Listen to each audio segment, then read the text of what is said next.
The emergency alarm pierced through the Tuesday morning silence at Meridian Tower, its urgent wail echoing off the glass and steel walls of downtown Chicago's financial district. Victoria Sterling stood frozen on the 32nd floor, her hand still gripping the handle of her mahogany office door as smoke began seeping through the ventilation system. The billionaire CEO of Sterling Industries had faced hostile takeovers, market crashes, and board rebellions, but she had never faced anything like this. 43 years old and worth $8 billion, Victoria had built her empire through calculated risks and unwavering determination.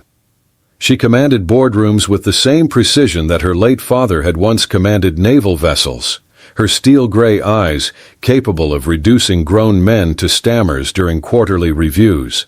Today, those same eyes reflected something she rarely allowed herself to feel: genuine fear. The evacuation announcement crackled through the building's intercom system, but Victoria's private elevator had stopped working moments earlier, trapping her on a floor where the emergency exits were blocked by construction scaffolding that had been installed just yesterday.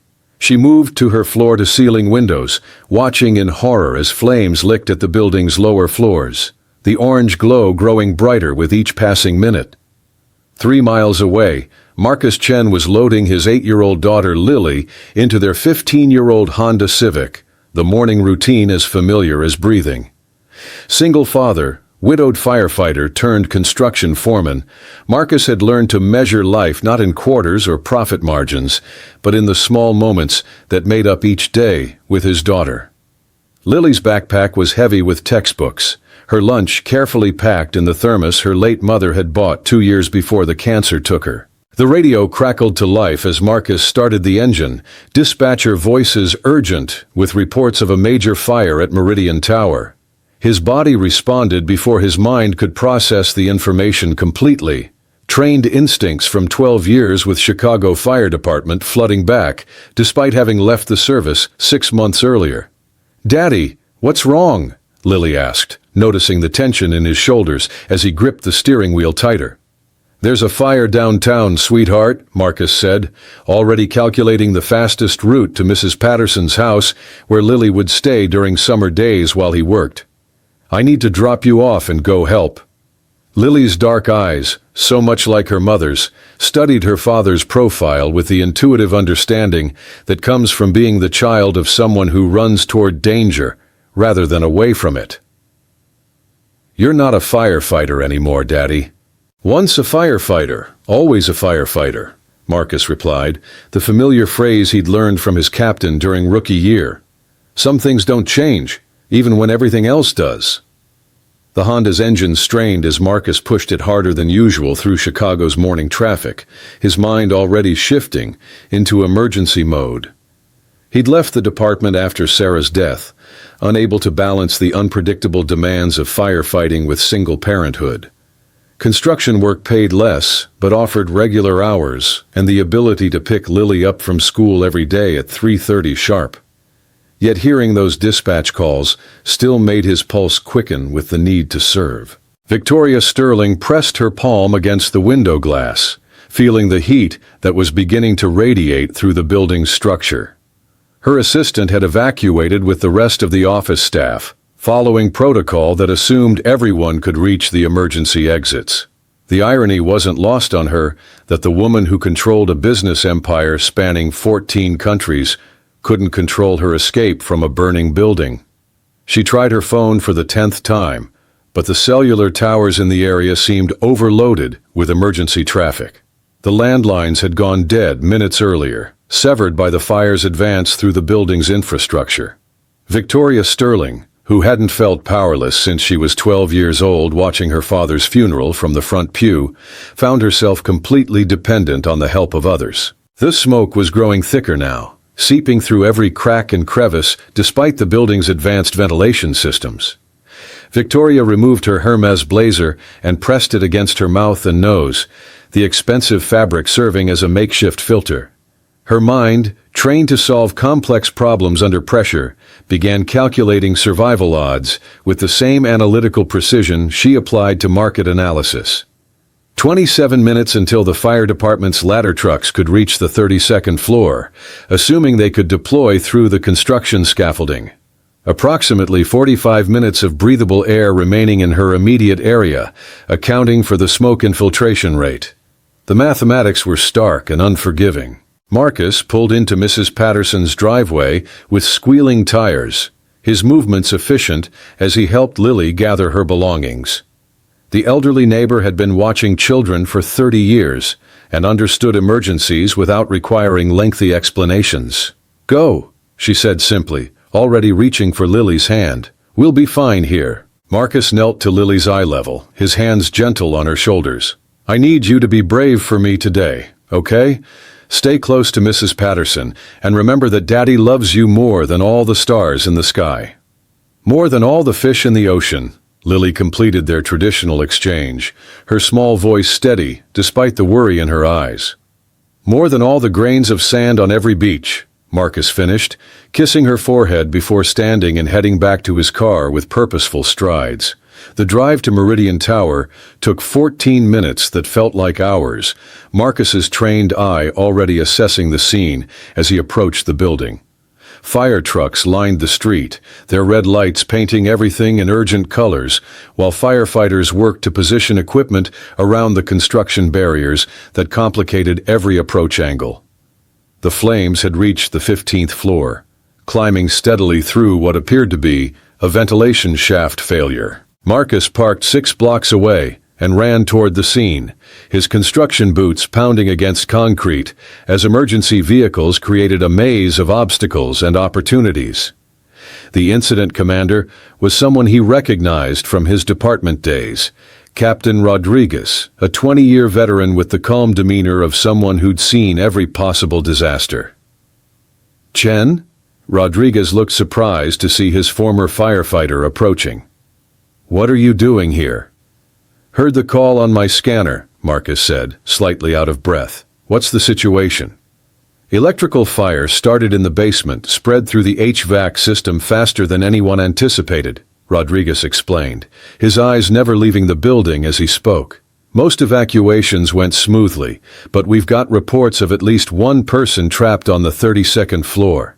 Construction scaffolding is blocking our ladder access, and the internal stairwells are compromised above the 20th floor." Marcus studied the building's facade, his mind automatically calculating entry points and escape routes with the expertise that came from years of running into burning buildings while others ran out. The scaffolding that was hampering the fire department's efforts might actually provide an alternative approach for someone willing to climb. "The person trapped on 32, do we have any details?" "Some kind of executive didn't evacuate with their floor," Rodriguez said grimly. "Could be anyone from a janitor to the CEO for all we know. What we do know is that floor is going to be uninhabitable within 30 minutes if this fire keeps spreading at its current rate." Victoria Sterling moved away from the windows as the heat became unbearable, retreating deeper into her office suite where the smoke was still manageable. She had removed her heels and torn her skirt to allow for better movement, practical decisions that would have been unthinkable during any normal business day. The woman who appeared on Forbes covers and Bloomberg interviews was being stripped down to basic human survival instincts. Her throat burned from the smoke, and her eyes streamed tears that left tracks through the soot beginning to settle on her face. Victoria found herself thinking about things she rarely allowed into her consciousness during daylight hours. Regrets about relationships sacrificed for business success, the family she'd never built because corporate expansion always took priority. The simple human connections she'd foregone in pursuit of financial empire. The office safe contained documents worth millions of dollars, contracts that represented years of negotiations and strategic planning. None of it mattered now. The only thing that mattered was the growing certainty that she was going to die alone in a building she owned, surrounded by achievements that couldn't save her life. Outside, Marcus was already moving toward the scaffolding before Captain Rodriguez could process his intentions. Years of construction work had made him intimately familiar with this type of temporary structure, and his firefighter training provided the skills necessary to use it as an improvised rescue route. "Chen, wait," Rodriguez called. But Marcus was already pulling on his work gloves and testing the stability of the lowest scaffold platform. "I can reach 32 from the outside," Marcus called back. "Give me 15 minutes before you make any irreversible decisions about interior approaches." The scaffolding was solid, installed by professionals who understood the engineering requirements for supporting heavy loads at significant heights.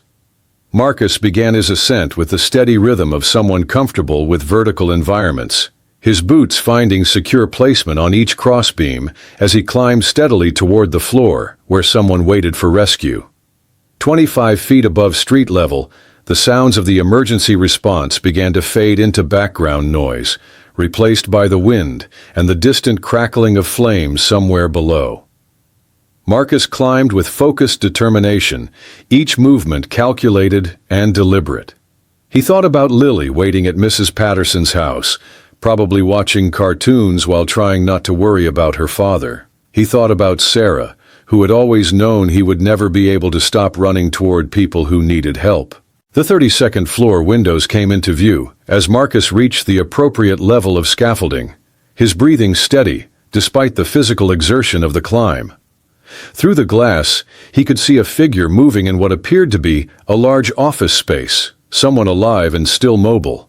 The relief that flooded through him was immediately replaced by the practical challenge of making contact and coordinating an escape. Marcus tapped on the window with the metal carabiner from his belt, the sound sharp enough to cut through the glass and smoke.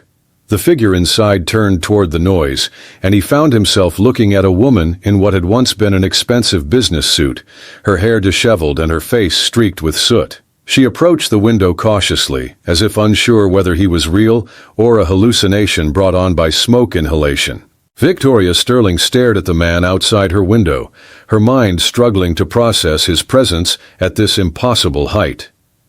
He was tall and lean with dark hair and kind eyes that held the calm competence of someone accustomed to emergency situations. His clothes marked him as a construction worker or tradesman, not a firefighter, yet he moved with the purposeful confidence of someone who knew exactly what he was doing. Marcus gestured for her to step back from the window, then used his hammer to carefully break the glass in a pattern that would provide an opening without creating dangerous shards. The fresh air that rushed into the office carried the acrid smell of smoke from lower floors, but was still cleaner than what Victoria had been breathing. "Are you hurt?" Marcus asked, his voice calm and reassuring as he cleared the remaining glass from the window frame. "No," Victoria managed, her voice hoarse from smoke exposure. "Just trapped. The exits are blocked and the elevators stopped working." "My name is Marcus. I'm going to get you out of here," he said simply. "I need you to trust me and do exactly what I say." "Can you do that?" Victoria nodded, struck by the certainty in his voice. This man, whoever he was, had climbed 32 stories on construction scaffolding to reach her.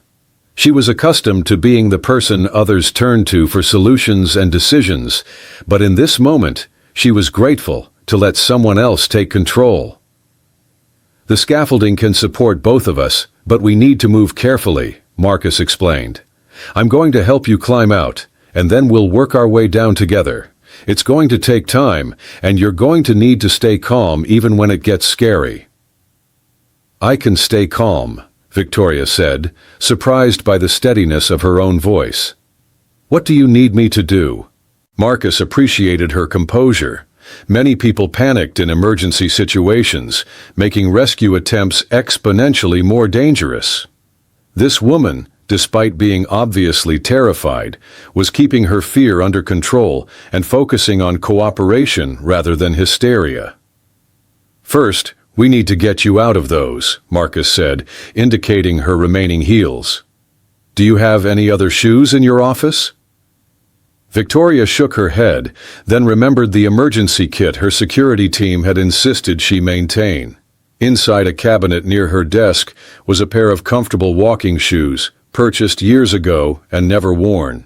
She retrieved them quickly, changing footwear, while Marcus continued to clear the window opening and assess their descent route. "The fire's climbing faster than I hoped," Marcus said, noting the increased smoke visible from floors below.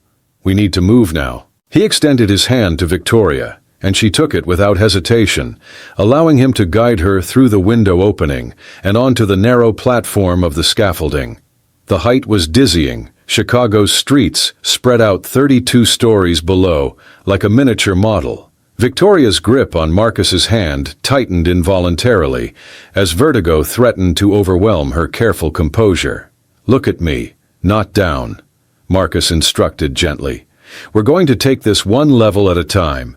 Just focus on the next step, not the whole journey."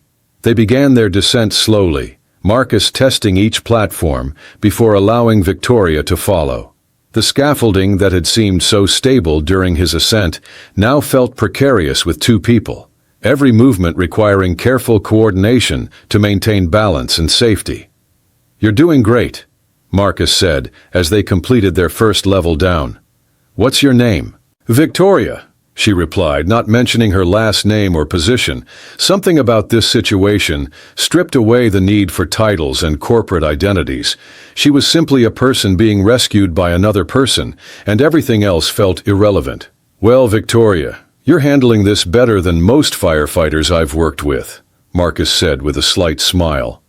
"Have you ever done any climbing before?" "Rock climbing in college," Victoria admitted. "But that was 20 years ago." "Muscle memory doesn't forget," Marcus assured her as they continued their careful descent. "Your body remembers how to find balance and trust your grip." The journey down seemed to take hours, though Marcus knew it was probably less than 20 minutes. Each level required careful maneuvering, with Victoria learning to trust the scaffolding and her own ability to navigate the vertical maze. The smoke from below was growing thicker, and the sounds of the firefighting efforts were becoming louder as they approached street level. "Almost there," Marcus said as they reached the final platform, just 12 feet above the street. "The fire department will take over from here." Captain Rodriguez was waiting with a ladder crew, his expression relieved as he saw both climbers reaching safety. "Outstanding work, Chen," he said as Marcus and Victoria stepped onto solid ground. "I should have known you couldn't just stand around and watch." Victoria looked at Marcus with new understanding. "You're a firefighter." "Was," Marcus corrected. "Construction foreman now, but some habits are hard to break." She wanted to say more, to properly thank him for risking his life to save hers. But the emergency medical team was already surrounding her, checking her vital signs and preparing to transport her to the hospital for smoke inhalation evaluation.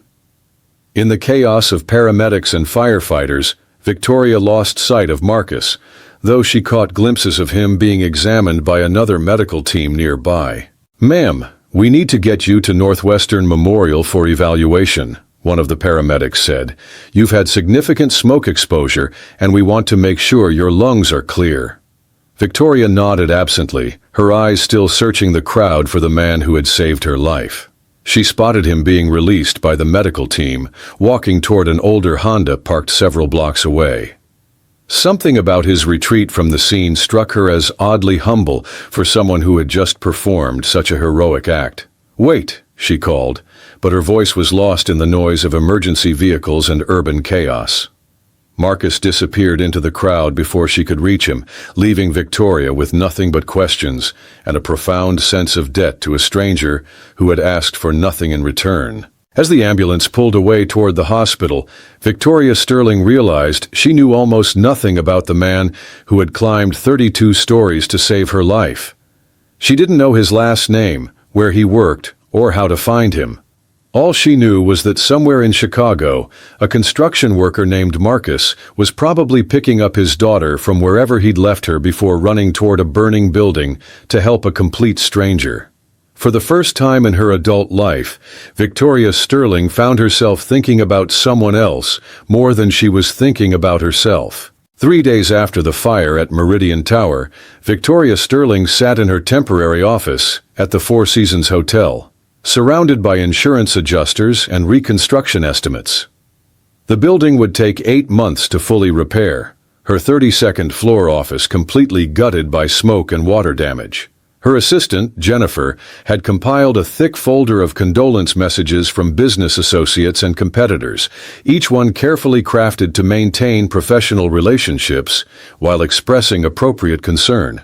But Victoria's mind kept returning to the man who had climbed the scaffolding to save her life. Marcus. She knew only his first name, and that he had been a firefighter before becoming a construction worker.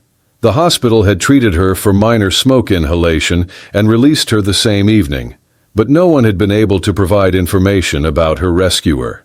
The fire department captain had mentioned his last name was Chen, but personnel records were confidential. "Miss Sterling?" Jennifer's voice interrupted her thoughts. "The insurance investigator is here for your statement about the evacuation procedures." Victoria nodded absently, then made a decision that surprised even herself. "Jennifer, I need you to do something different today. I want you to find someone for me." "Of course. What's the name and company?" "Marcus Chen. He's a construction worker formerly with the Chicago Fire Department. That's all I know." Jennifer raised an eyebrow but made notes without comment. After 6 years as Victoria's assistant, she had learned not to question unusual requests from her demanding boss. Meanwhile, across the city, Marcus was having lunch with his daughter in their small apartment kitchen, listening to Lily describe her morning at summer day camp. She had made a friendship bracelet using red and yellow beads, colors she'd chosen because they reminded her of fire trucks. "Mrs. Patterson said you helped save someone from a fire," Lily said between bites of her peanut butter sandwich. "Was it scary, Daddy?" Marcus considered how to answer truthfully without frightening his 8-year-old daughter. "A little scary," he admitted, "but helping people is what firefighters do, even when we're not firefighters anymore." "Was the person you saved nice?" "She seemed like a good person," Marcus said, remembering Victoria's composure during their terrifying descent. "She was very brave. Do you think you'll see her again?" The innocence of the question caught Marcus off guard. In his experience, rescue situations created temporary connections that dissolved once the emergency ended. People returned to their separate lives, and the shared moment of crisis became simply a memory. "Probably not, sweetheart. She lives in a different world than we do." Lily frowned with the serious expression she wore when processing complex adult concepts. "But you saved her life. That's like being family, right? Temporary family." Marcus smiled at his daughter's logic. "Something like that, yes." That afternoon, Victoria's private investigator called with preliminary information. Marcus Chen, 34 years old, Chicago Fire Department veteran, who left 6 months earlier for reasons listed as personal. Currently employed by Hartwell Construction, working on various projects throughout the city. Widowed father of 1 daughter, age 8. The details painted a picture of someone who had made difficult choices for family reasons, much like her own father had done when he left the Navy to build Sterling Industries. Victoria found herself curious about the circumstances that had led a career firefighter to abandon his calling. "There's more," the investigator continued. "He's working on the Morrison Plaza renovation project this week. Site address is 1247 West Madison Street. Victoria felt a flutter of anticipation mixed with uncertainty. What was the appropriate way to thank someone who had saved your life? What did you say to a stranger who had risked everything for you without expecting anything in return? The Morrison Plaza construction site was a maze of equipment and workers when Victoria arrived late Wednesday afternoon. She had dressed carefully in jeans and a simple blouse, trying to blend into the environment without looking out of place. Her usual designer suits would have marked her as an outsider immediately. She approached the site supervisor, a heavy-set man with a clipboard and a hard hat. "Excuse me, I'm looking for Marcus Chen. I was told he's working here this week." The supervisor looked her up and down suspiciously. "You family?" "A friend," Victoria said, the small lie coming easier than expected. "Chen," the supervisor called across the work area. "Someone here to see you." Victoria's heart rate increased as she saw Marcus walking toward them, his movements confident and purposeful. He wore a yellow hard hat and work clothes covered in construction dust, looking completely at home in the industrial environment. When he spotted her, his expression shifted from curiosity to recognition to something approaching concern. "Victoria." He pulled off his work gloves as he approached. "Are you okay? Is something wrong?" "Nothing's wrong," she assured him quickly. "I just wanted to thank you properly for what you did at the fire." Marcus glanced around the construction site, aware that their conversation was drawing attention from his co-workers. "You didn't need to come all the way out here for that. I'm just glad you're safe." "Could we talk somewhere more private?" Victoria asked. "Maybe get coffee?" Marcus hesitated, checking his watch. "I need to pick up my daughter in an hour." "Bring her," Victoria said impulsively. "I'd like to meet her." Something in her tone convinced Marcus to accept. 20 minutes later, they sat in a small cafe near Lily's day camp, waiting for the 8-year-old who had dominated Marcus's thoughts for the past 6 months.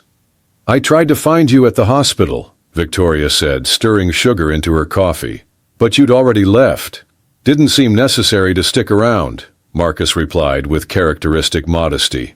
"The paramedics said you were fine, so my job was done." Victoria studied his face, noting the calm competence that had reassured her during their terrifying descent from the building. "Why did you leave the fire department?" Marcus's expression shifted, becoming more guarded. "Personal reasons. Was it because of your wife?" The directness of the question surprised him. "You've been investigating me." "I needed to find you," Victoria admitted without apology. "I know she died 6 months ago. Cancer." Marcus was quiet for a long moment, processing the fact that this woman had researched his personal life. Most people would feel violated by such intrusion, but something in Victoria's manner suggested genuine concern rather than idle curiosity. "Sarah was sick for 8 months, he said finally. "The fire department was understanding, but I couldn't balance the unpredictable schedules with caring for her and Lily. Construction work has regular hours and better benefits for family situations."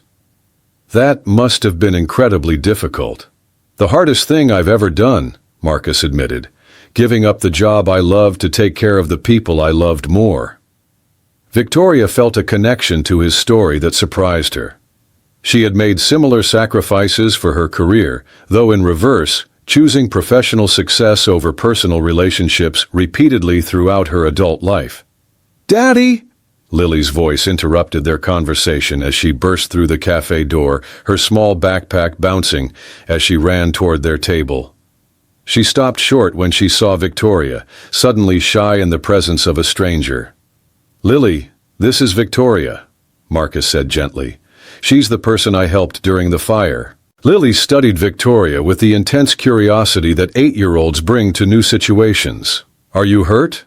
"Not anymore," Victoria replied, charmed by the child's directness. "Your daddy saved me."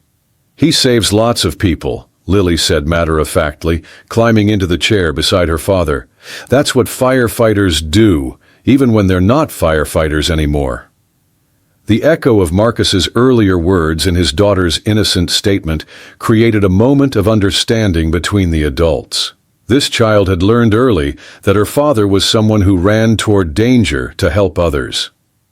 "What's your favorite color, Lily?" Victoria asked, genuinely interested in connecting with the little girl. "Purple and silver," Lily replied without hesitation, "like thunderclouds with lightning. What's yours?" Victoria considered the question seriously. "I used to think it was blue, like business suits. But lately I'm thinking it might be orange, like sunset." "That's a good choice," Lily approved. "Orange is brave." They talked for an hour, Lily gradually warming to Victoria as they discussed art projects, favorite foods, and the upcoming school year. Marcus watched the interaction with growing amazement. Victoria Sterling, whoever she really was, seemed genuinely interested in his daughter's 8-year-old concerns and opinions. "We should probably head home," Marcus said eventually. "It's almost dinner time." Victoria felt a disappointment that surprised her in its intensity. She wasn't ready for this unexpected connection to end. "Could I buy you both dinner?" "There's a family restaurant nearby that I pass sometimes." Lily looked hopeful, but Marcus hesitated. "You don't need to do that." "I want to," Victoria said simply. "Besides, Lily hasn't finished telling me about her friendship bracelet project." The restaurant Victoria had suggested turned out to be a cheerful Italian place, with red checkered tablecloths and a children's menu featuring cartoon characters. Victoria hadn't eaten in a place like this since her own childhood, and she found the casual atmosphere oddly comforting. "Do you have kids?" Lily asked between bites of spaghetti, the question delivered with a child's assumption that all adults had similar life experiences. "No," Victoria replied honestly. "I never got married or had a family. I was too busy with work." "What kind of work?" Lily pressed, genuinely curious. Victoria glanced at Marcus, wondering how to explain her corporate position to a child. "I run a company. We make things that help other companies work better." "Like tools?" "Sort of like tools, yes." "Do you like your job?" The simple question caused Victoria to pause. She had spent decades building Sterling Industries into a global powerhouse, measuring success in terms of market share and quarterly profits. But did she actually enjoy the work itself? "Most days," she said finally, "though sometimes I think I might have missed out on other important things while I was working so hard." "Like what?" Victoria looked across the table at Marcus, who was listening to their conversation with interest. "Like making friends, like learning what really matters to people besides business." After dinner, they walked slowly toward Marcus's car, Lily skipping ahead while the adults followed at a more measured pace. The evening air was warm with the promise of summer's end, and the city seemed less harsh in the golden light of approaching sunset. "Thank you," Marcus said quietly, "for dinner, for being kind to Lily. She doesn't get much interaction with adults outside of school and Mrs. Patterson." "She's wonderful," Victoria replied sincerely. "You're raising an amazing little girl." "I'm trying my best," Marcus said with the humble uncertainty of single parenthood. "Some days I worry it's not enough."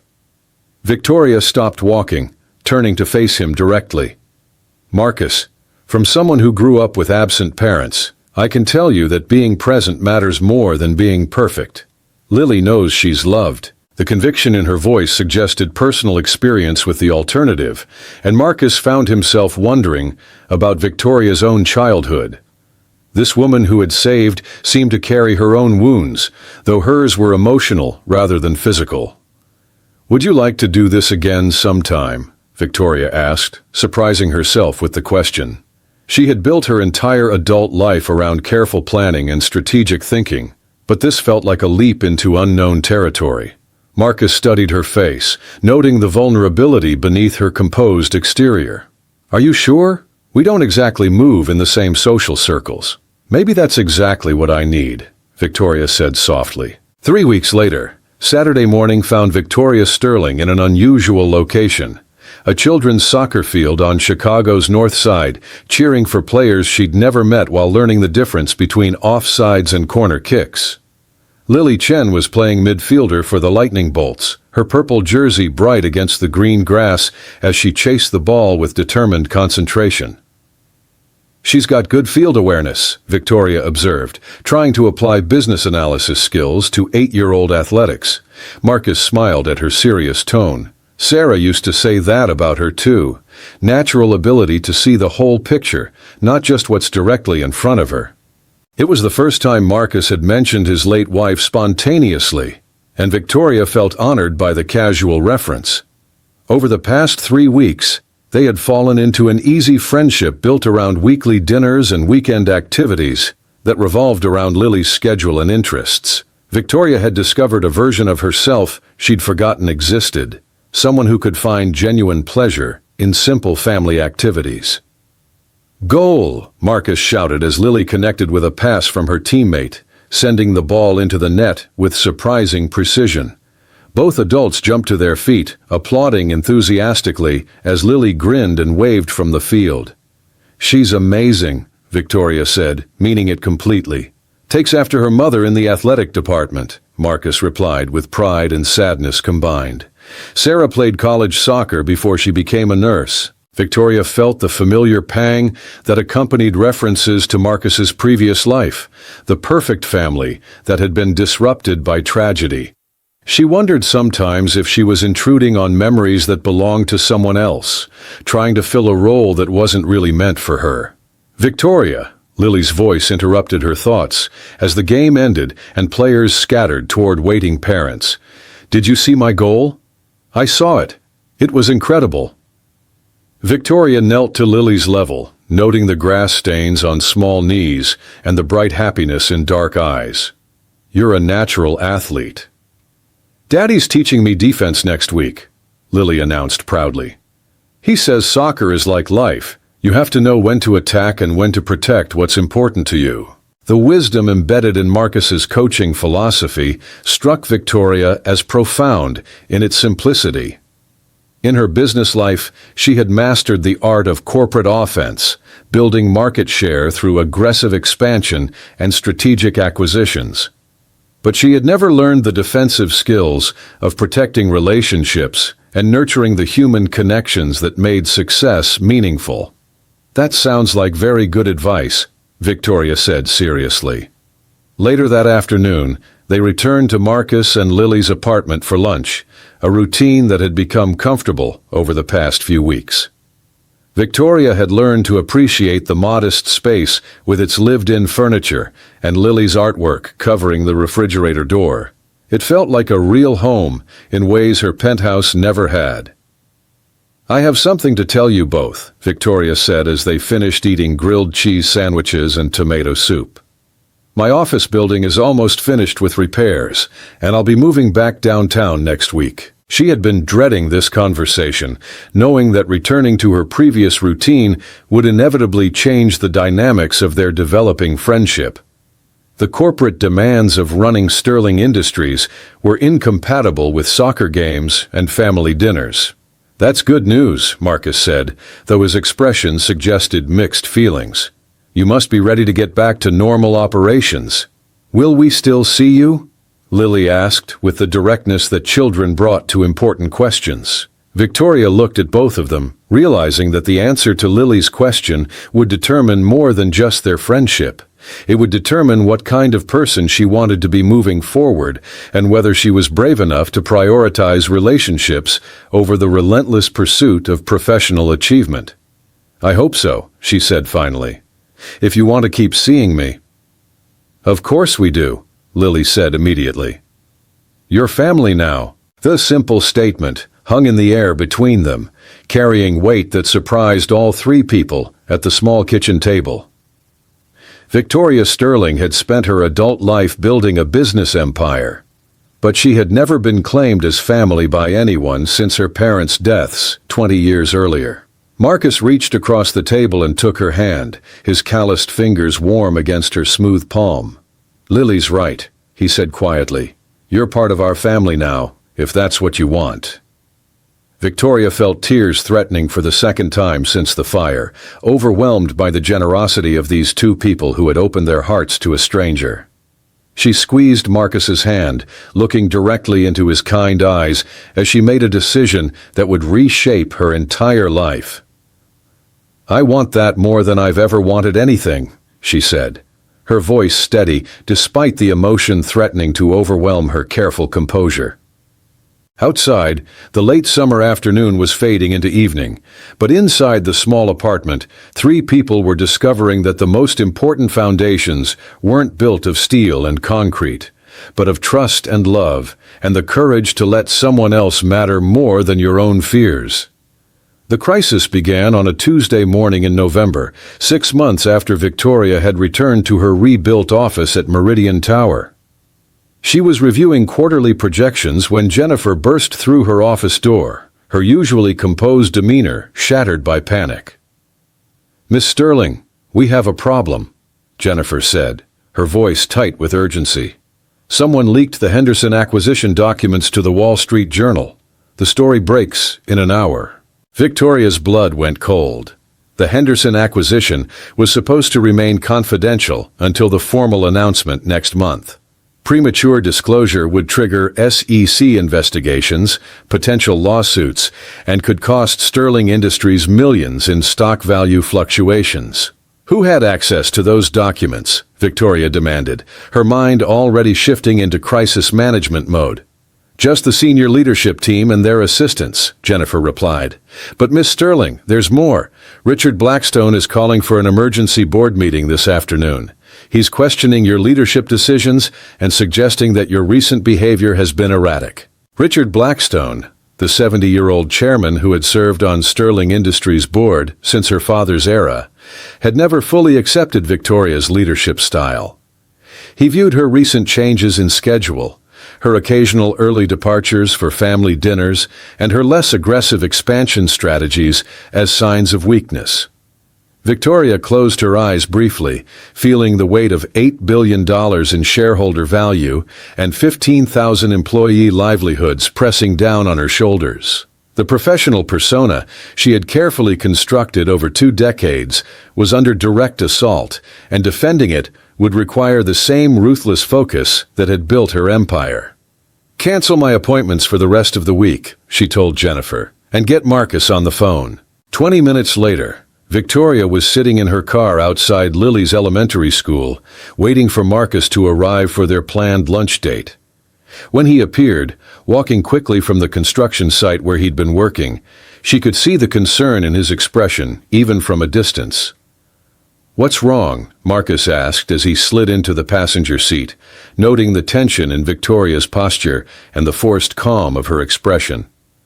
"Work crisis," Victoria said simply.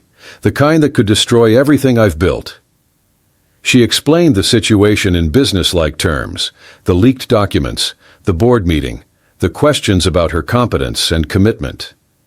What she didn't explain was the deeper choice she faced between the professional ruthlessness that had built Sterling Industries and the personal happiness she had discovered with Marcus and Lily. "What do you need from me?" Marcus asked, his question direct and supportive. Victoria looked at him, this man who had become the center of her personal world, and felt her heart break a little. "I need you to understand that the next few weeks are going to be difficult. I might not be available for dinners or soccer games. I might have to make decisions that put business before everything else." Marcus studied her face, recognizing something familiar in her expression. It was the same look he had worn during Sarah's final weeks, when difficult choices had to be made between competing loyalties. "Are you asking for space, or are you asking for support?" he said quietly. The question cut through Victoria's corporate armor, reaching the vulnerable woman underneath who was terrified of losing both her professional legacy and her personal happiness. "I don't know," she admitted. "I've never had to balance both before." That evening, Victoria worked until midnight in her office, preparing for the board meeting that would determine her future as CEO. The leaked acquisition documents had created a cascade of problems: regulatory scrutiny, competitor reactions, and internal questions about information security. Richard Blackstone's challenge to her leadership was just the most visible symptom of deeper board concerns about her recent changes in priorities. At home in their small apartment, Marcus was helping Lily with her homework when his phone rang. Victoria's name appeared on the caller ID, but when he answered, he heard only silence. "Victoria, are you there?" "I'm here," she said finally, her voice smaller than he had ever heard it. "I'm scared, Marcus. I don't know how to do this." "Do what?" "Be both people. The CEO who makes hard decisions and the woman who wants to come home to you and Lily every night. I built my entire life around being one person, and now I don't know how to be two." Marcus set down Lily's math worksheet, giving Victoria his full attention. "Maybe you don't have to be two different people. Maybe you just have to be yourself in two different places. What if myself isn't strong enough for both?" The woman who climbed down 32 floors of scaffolding without panicking is strong enough for anything, Marcus said firmly. You don't have to choose between being successful and being loved. You just have to figure out how to do both. The board meeting the next afternoon was a battle disguised as corporate governance. Richard Blackstone presented his concerns with surgical precision. declining profit margins in 2 divisions, delayed product launches, and what he termed Victoria's apparent loss of focus on shareholder value. The question before this board, Blackstone concluded, is whether Miss Sterling's recent personal entanglements have compromised her ability to lead this company with the dedication it requires. Victoria listened to the accusations with outward calm, her years of corporate training allowing her to maintain composure even as her professional life hung in the balance. When Blackstone finished his presentation, she stood to address the board with the same confidence that had built Sterling Industries into a global powerhouse. "Richard raises valid concerns about short-term performance metrics," she began, her voice steady and authoritative. "But he fails to address the fundamental question of what kind of company Sterling Industries should be in the 21st century. She clicked to her first presentation slide, displaying employee satisfaction scores that had risen 30% over the past 6 months. The changes Richard characterizes as loss of focus, I call strategic evolution. Companies that treat their employees as whole human beings rather than production units consistently outperform their competitors in innovation, retention, and long-term profitability. Victoria's presentation continued for 20 minutes, methodically addressing each of Blackstone's concerns while building a case for leadership that balanced financial performance with human values. She spoke about employee engagement, sustainable growth strategies, and the competitive advantage of corporate cultures that supported work-life integration. "The question isn't whether I've changed my leadership approach," Victoria concluded. "The question is whether this board has the vision to embrace change that positions Sterling Industries for long-term success rather than short-term profit maximization." The board voted 40 minutes later. 7 votes for maintaining Victoria's leadership, 3 votes supporting Blackstone's challenge, with 2 abstentions. It was a clear victory, but Victoria understood that her position remained precarious. Any future performance issues would be scrutinized with heightened intensity. After the board members filed out, Victoria sat alone in the conference room, feeling simultaneously triumphant and exhausted. She had defended her right to lead Sterling Industries, but the cost of that defense was a new level of corporate scrutiny that would make balancing personal and professional priorities even more challenging. Her phone buzzed with a text from Marcus. "Lily's school concert is tomorrow night. Will you be there?" Victoria stared at the message, knowing that attending would mean leaving the office during a critical period of damage control from the leaked acquisition documents. Missing it would mean disappointing the little girl who had started calling her family. The choice represented everything she had struggled with during the board meeting, the tension between professional obligations and personal commitments. She typed back, "Wouldn't miss it for anything." The next evening, Victoria sat in an elementary school auditorium filled with proud parents, listening to 25 third graders perform "This Little Light of Mine" with varying degrees of musical accuracy. Lily stood in the front row, her face serious with concentration as she sang, occasionally glancing toward the audience to find the adults who mattered most to her. Marcus sat beside Victoria, his hand resting lightly on her arm in a gesture of quiet support. Around them, other parents filmed the performance on phones and tablets, capturing memories of childhood that would seem precious in retrospect. "She's been practicing for weeks," Marcus whispered as Lily's solo verse approached. When Lily's voice rose above the others, clear and confident, as she sang about letting her light shine, Victoria felt tears threaten for reasons she couldn't fully articulate. This little girl, who had claimed her as family 6 months earlier, was sharing her moment of triumph with the confidence that the important people in her life would be present to witness it. After the concert, Lily ran toward them with the uninhibited joy of a child whose performance had been successful and whose family had been there to see it. "Did you hear my solo?" Lily asked breathlessly, still in her white dress and black patent leather shoes. "You were magnificent," Victoria said, kneeling to Lily's level. "The most beautiful singing I've ever heard." "Better than the opera you took me to," Lily asked with 8-year-old skepticism. Much better, Victoria assured her solemnly. Later that evening, after they had celebrated with ice cream and returned to Marcus and Lily's apartment, Victoria found herself standing in the kitchen while Marcus put his daughter to bed. She could hear their voices through the thin walls, the familiar ritual of bedtime stories and final requests for water or bathroom visits. When Marcus returned to the living room, he found Victoria staring out the window at the city lights, her expression thoughtful and distant. "Rough day?" he asked, settling beside her on the second-hand couch that had become one of her favorite places in the world. "Complicated day," Victoria corrected. "Good outcome, but it made me realize something." "What's that?" Victoria turned to face him directly, her gray eyes reflecting the certainty that came from making a decision that felt both terrifying and absolutely right. "I want to marry you," she said simply. Marcus blinked, clearly not expecting such a direct declaration. "Victoria, I know it's fast," she continued before he could object. "I know we come from different worlds, and I know there are complications with my work and your past. But I also know that sitting in that auditorium tonight, watching Lily sing, was the most important meeting I've attended in 20 years. Marcus studied her face, searching for signs of impulsive emotion rather than genuine conviction. "Are you sure you're not just reacting to stress?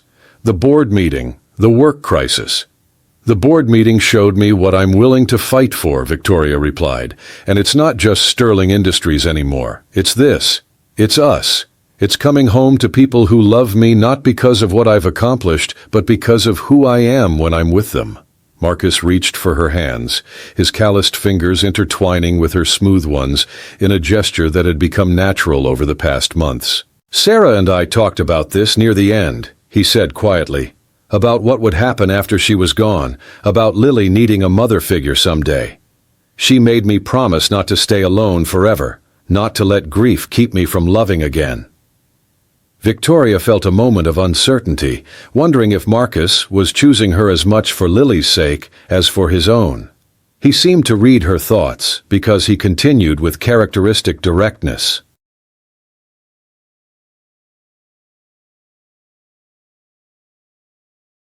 "I'm not proposing because Lily needs a mother, though she does. I'm proposing because I can't imagine my life without you anymore. Because you've shown me that it's possible to start over, even when you thought your story was already written." "Is that a yes?" Victoria asked, her voice carrying a vulnerability that would have surprised her board of directors. "That's definitely a yes," Marcus said, pulling her into his arms with the gentle strength that had carried her down 32 floors of scaffolding and into a life she had never imagined wanting. 6 months later, Victoria Sterling and Marcus Chen were married in Lincoln Park on a Saturday morning in May, surrounded by an unlikely collection of friends and family that included construction workers, corporate executives, firefighters, and elementary school children.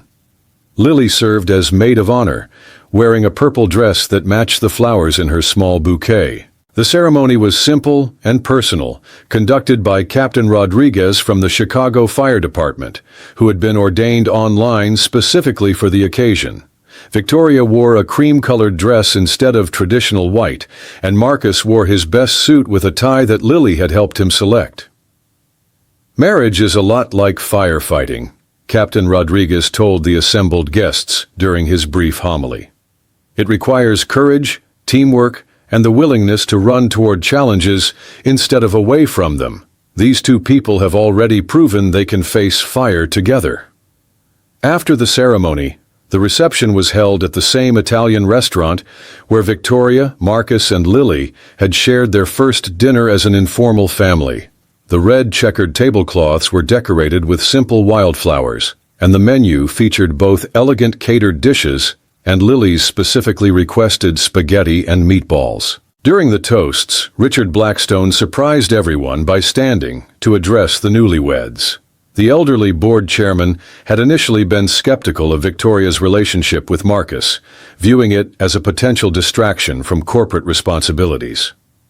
I have watched Victoria Sterling build an empire through sheer determination and brilliant strategic thinking, Blackstone said, his voice carrying the authority of decades in corporate leadership. But in the past year, I have watched her build something even more impressive, a life that encompasses both professional excellence and personal happiness. Marcus, you have given our CEO something that no board meeting or shareholder value ever could: the courage to be fully human. As evening fell and the celebration continued around them, Victoria and Marcus stepped outside for a moment of privacy. The spring air was warm with the promise of summer, and the city lights twinkled like earthbound stars in the gathering dusk. "No regrets?" Marcus asked, adjusting the simple gold band on Victoria's finger. "Only that it took a building fire for us to meet," Victoria replied with a smile. "Though I suppose I should be grateful for small disasters that lead to major happiness." They could hear laughter from inside the restaurant, where Lily was probably regaling the remaining guests with detailed descriptions of her role in the wedding planning process.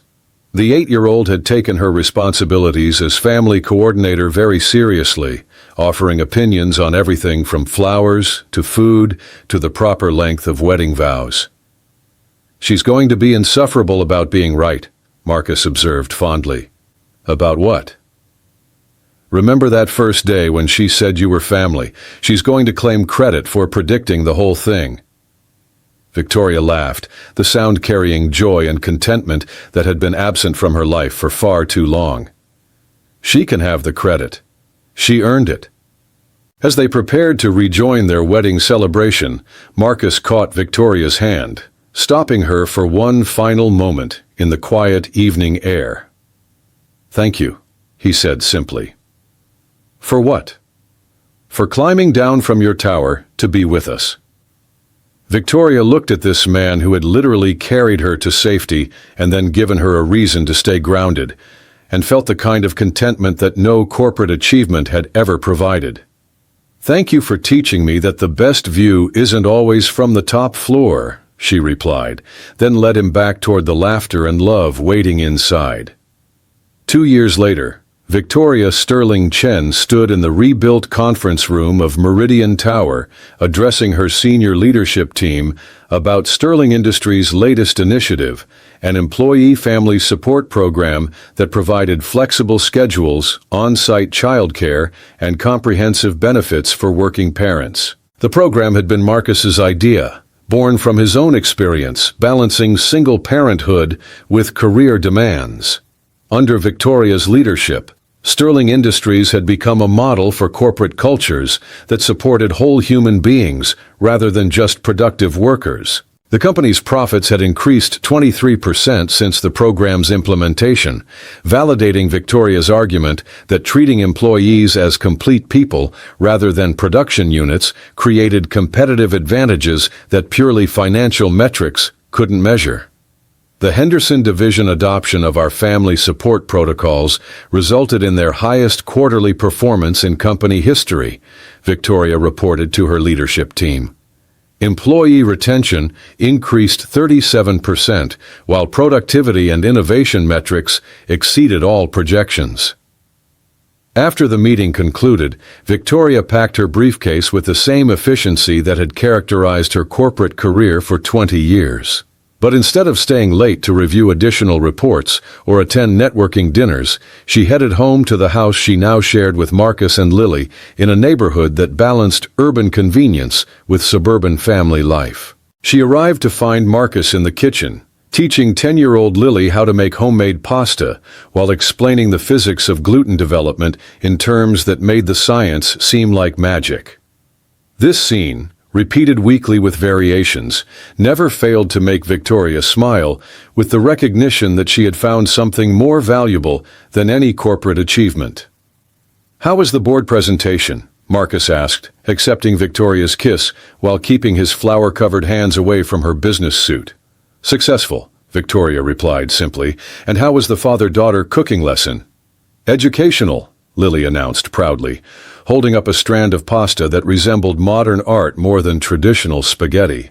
"Dad says cooking is like engineering, but with more chances to taste your work." That evening, after dinner and homework, and the familiar rituals of family life, Victoria and Marcus sat on their back porch, watching Lily practice soccer skills in their small backyard, while the sun set over their decidedly ordinary suburban neighborhood. "Any regrets about giving up the penthouse for this?" Marcus asked, gesturing toward their modest house with its lived-in furniture and Lily's artwork covering most available wall space. Victoria considered the question seriously, as she did most things. The penthouse had offered spectacular city views, designer furniture, and the kind of impressive space that reflected her corporate status. This house offered something more valuable: the sounds of family life, the comfort of shared space, and the daily reminder that she was part of something larger than her professional achievements. "The penthouse was beautiful," she said finally, "but it was never home. This is home." Lily's soccer ball rolled toward the porch, and she ran after it with the determined concentration that characterized all her endeavors. At 10, she was becoming an impressive athlete, but she was also developing the kind of confidence that came from growing up in a family where her thoughts and feelings were valued as much as her achievements. "Victoria," Lily said, pausing in her practice to address her stepmother with the serious expression she wore for important conversations. "Katie's mom at school asked if you were the same Victoria Sterling from the business magazines. What did you tell her?"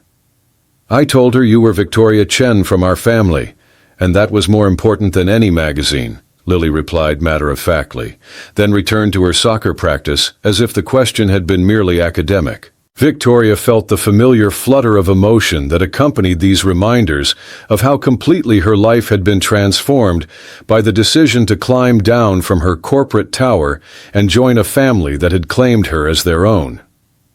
"Smart kid," Marcus observed with paternal pride.